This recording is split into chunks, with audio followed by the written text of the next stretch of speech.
Welcome to Educate. Today's question is the instruction that is not to be executed immediately is placed in the option A current instruction register CIR, option B memory address register MAR, option C instruction buffer register IBR, and option D none of the above.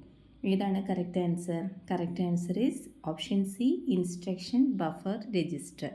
ഇനി എന്താണ് instruction buffer register എന്ന് പറഞ്ഞാൽ നമ്മളിപ്പോൾ ഒരു program run ചെയ്യുന്ന സമയത്ത് ആ programme നമ്മൾ എന്താ ചെയ്യുക, അത് മെമ്മറിയിലേക്ക് ലോഡ് ചെയ്യുകയാണ് ചെയ്യുന്നത് അല്ലേ. അപ്പം നമ്മൾ CPU എന്ത് ചെയ്യും, ആ ലോഡ് ചെയ്ത ഇൻസ്ട്രക്ഷൻസിനെ നമ്മൾ മെമ്മറിയിൽ നിന്ന് റിട്രീവ് ചെയ്തിട്ട് നമ്മളതൊരു ചെറിയൊരു ബഫറിൽ സേവ് ചെയ്ത് വയ്ക്കും.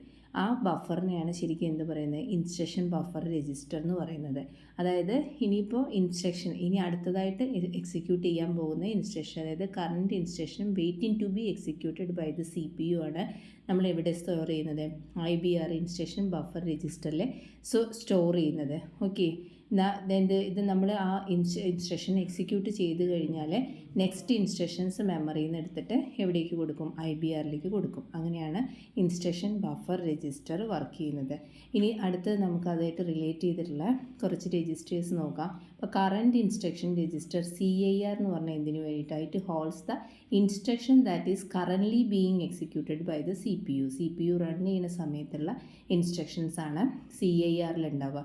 അതുപോലെ അടുത്തതാണ് MAR മെമ്മറി അഡ്രസ് രജിസ്റ്റർ എന്ന് പറഞ്ഞാൽ that holds the memory address of the next instruction or data item to be fetched from or stored into memory.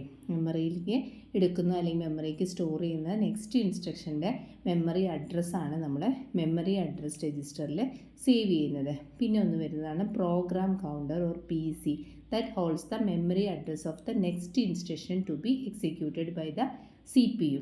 Okay, thank you.